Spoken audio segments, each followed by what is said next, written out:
Ngayon guys, yung mga galing ng Kanlubang, Nubali, yan lalabas yung mga yan. Tingnan natin ha. Depende yan, tricycle, bike, motorbike. Ayan, may mga truck din siyempre. Tingnan natin dyan. Yung maliit na butas na yan. Yan ang tinatawag natin shortcut. Ayan, may kala ko papasok na eh. Abang-abang lang tayo guys ha. Tingnan natin.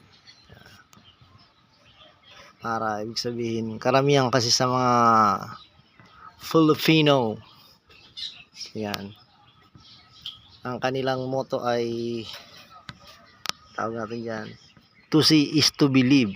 Ayan. Pero sa karamihan din naman, believe and you will see. Ayan. Siyempre, mas maganda kung ikaw ay nagmomotor o nagbabike, try mo para makita mo yung mga dadaanan ng mga secret.